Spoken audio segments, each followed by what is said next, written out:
महाभारत का युद्ध जो 18 दिनों तक चला, न केवल युद्ध की दास्तान है, बल्कि इसमें नायकों और उनकी नैतिकता की भी कई कहानियां हैं।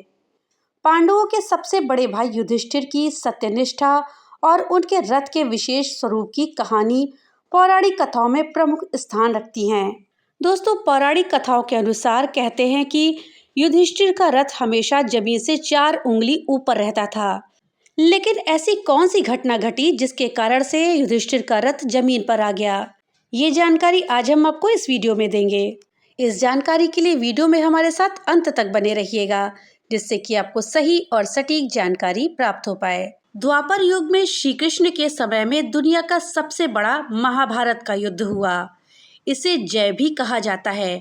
ये युद्ध राज्य पर अधिकार प्राप्त करने के लिए अपने ही चचेरे भाइयों के बीच हुआ था। इसे धर्म युद्ध भी कहते हैं। इसमें एक पक्ष पांडवों का था और दूसरा पक्ष कौरवों का। पांडवों में 5 भाई युधिष्ठिर, भीम, अर्जुन, नकुल और सहदेव थे। इनके पिता का नाम महाराज पांडु था, जो कि हस्तिनापुर के राजा थे, और उनकी 2 पत्नियां थी, कुंती और माद्री। कुंती से 3 पुत्र हुए, युधिष्ठिर, भीम और अर्जुन, जबकि माद्री से 2 पुत्र हुए, नकुल और सहदेव। महाराज पांडु से विवाह होने के पूर्व कुंती ने भगवान सूर्य की आराधना करी थी। उससे प्रसन्न होकर सूर्यदेव ने वरदान मांगने को कुंती से कहा, तो कुंती ने पुत्र रत्न की मांग की। भगवान भास्कर ने उनकी इच्छा की पूर्ति करते हुए उन्हें पुत्र रत्न दिया था, जिसका नाम कर्ण था। कर्ण को राधे भी कहते हैं और वे कुंती के ज्येष्ठ पुत्र थे।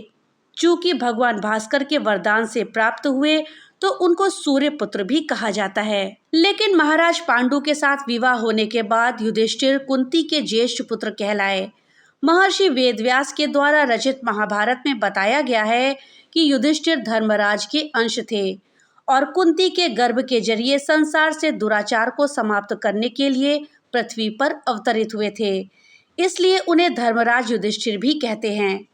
युधिष्ठिर के बारे में कहा जाता है कि वो कभी भी झूठ नहीं बोलते थे। वहीं दूसरी ओर कौरवों में सबसे बड़े दुर्योधन थे, उसके बाद दुशासन। दुर्योधन के चूंकि 100 भाई थे, इसलिए उनको कौरव भी कहा गया है। कौरवों के पिता का नाम धृतराष्ट्र था, जो जन्म से अंधे थे। धृतराष्ट्र का विवाह गांधार नरेश की बेटी गांधारी से हुआ था। गांधारी ने जब अपने पति धृतराष्ट्र को बिना आंखों का देखा, तो उन्होंने भी अपनी आंखों पर आजीवन पट्टी बांध ली। महर्षि वेदव्यास के द्वारा रचित महाभारत में धृतराष्ट्र के पुत्र दुर्योधन और उनके 100 पुत्रों को दंभी, दुराचारी, छली और कपटी भी कहा गया है। महर्षि वेदव्यास के द्वारा रचित महाभारत में इस बात का उल्लेख किया गया है कि जब हस्तिनापुर राज्य पर अधिकार प्राप्त करने के लिए पांडवों और कौरवों के बीच में युद्ध हो रहा था, तो सबके पास अपने अपने रथ थे। पांडवों के सबसे बड़े भाई धर्मराज युधिष्ठिर के पास भी रथ था, जिनके सारथी इंद्रसेन थे। हालांकि इंद्रसेन से पहले नकुल और सहदेव के मामा मद्रराज शल्य उनके सारथी थे।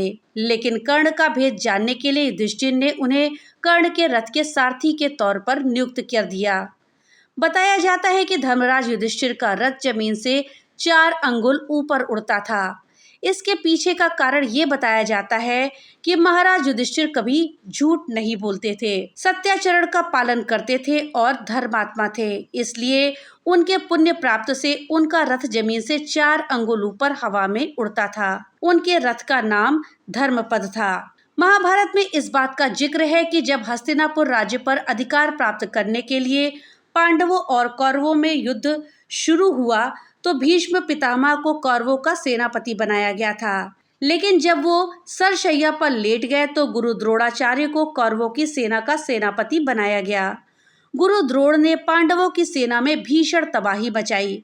इसको देखकर भगवान श्री कृष्ण चिंतित हो गए।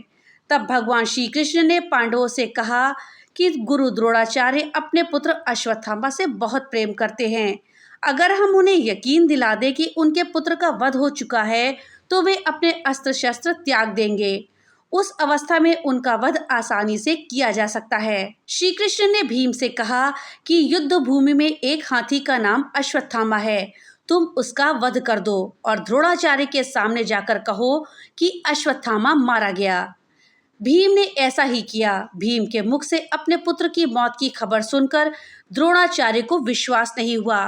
तब उन्होंने युधिष्ठिर से इसके बारे में पूछा, क्योंकि वो जानते थे कि युधिष्ठिर कभी झूठ नहीं बोलते हैं। गुरु द्रोणाचार्य के पूछने पर युधिष्ठिर ने कहा कि अश्वत्थामा मारा गया, और फिर उसके बाद उन्होंने धीरे से बोला, किंतु हाथी।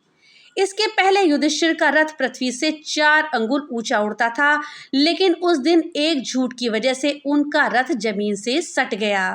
पौराणिक कथाओं के अनुसार जब युधिष्ठिर ने झूठ बोला तो उनके पुण्य और सत्यनिष्ठा का प्रभाव उनके रथ की ऊंचाई पर भी पड़ा, और हमेशा जमीन से 4 उंगली ऊपर रहने वाला उनका रथ जमीन से आ सटा।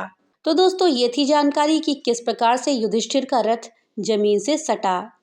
दोस्तों, जानकारी आपको कैसी लगी हमें कमेंट बॉक्स में लिख करके जरूर बताइएगा। तो मिलते हैं अगली नई वीडियो के साथ, तब तक के लिए राधे राधे।